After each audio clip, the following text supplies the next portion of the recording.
With our simple startup checklist, we'll start up this aircraft from cold and dark. First, however, we will share some important information you will use while flying. And don't miss the end, as a little-known fact about the aircraft will be shared. Welcome to Microsoft Flight Simulator 2024. The Airbus A321 LR, introduced in 2018, is a long-range version of the A321 Neo. It's designed for extended routes, offering airlines the ability to fly transatlantic and other long flights efficiently. The A321 cruises at 450 knots, takes off at around 150 knots, and lands at about 140 knots, ensuring smooth operations. With extra fuel tanks, it holds up to 9,500 gallons of fuel, traveling up to 4,000 nautical miles, perfect for long-distance routes. The Airbus A321 stands out with its efficiency and range, making it a go-to choice for connecting distant destinations comfortably and economically. Now let's start up the aircraft. Check that the parking brake is set, ensuring the aircraft remains stationary, safeguarding ground crew and equipment. Start by turning on the batteries. When starting a large jet like a Boeing or Airbus, the GPU provides initial power, and the APU takes over for engine start, supplying the bleed air needed for engine rotation. The battery alone lacks the capacity and power for a full startup. Make sure the engine mode selector is set to norm. Turn on the APU, a small engine that provides power for systems like air conditioning, lighting, and avionics, and also supplies the necessary power to start the main engines.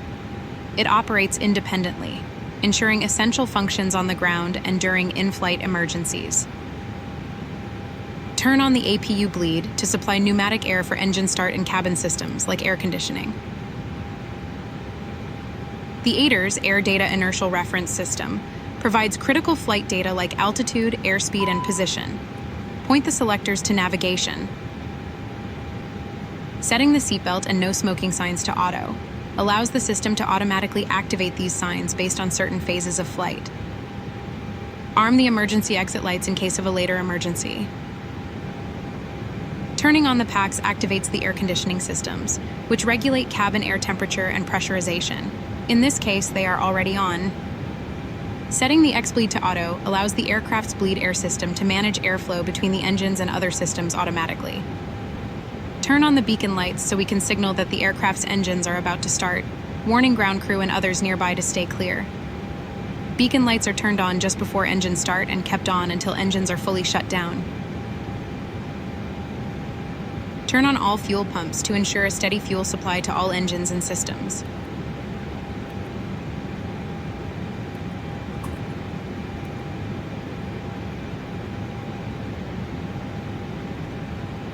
Now, set the engine mode selector to IGN start. Now, start the right engine, also called engine 2, first.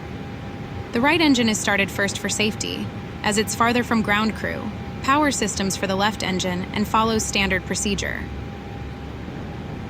Monitor the N1 gauge.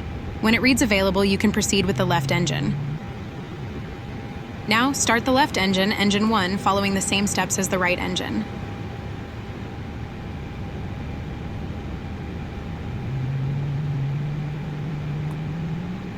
Make sure both engines are running stable. We turn on the generators after engines start to supply electrical power to the aircraft systems, replacing power from external or APU sources.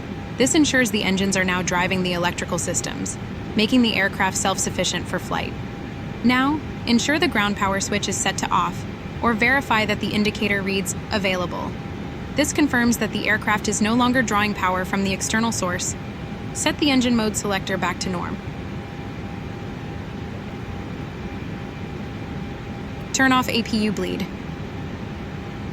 Turning off the APU conserves fuel and shifts power and bleed air duties to the engines, making the aircraft fully reliant on its main systems for operation.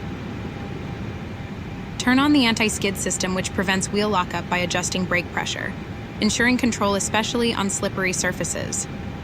We are now done with the startup sequence, but there are still several important steps left. After starting up the aircraft, the crew ensures all systems and displays are operational, with no warnings showing. Turn on the required external lights for taxi. Set the flaps to the appropriate position for takeoff, and ensure the flight control surfaces are tested to confirm full free movement. Once all is verified, the aircraft is ready to roll. Did you know the Airbus A321 LR has the range to fly farther than most single-aisle jets?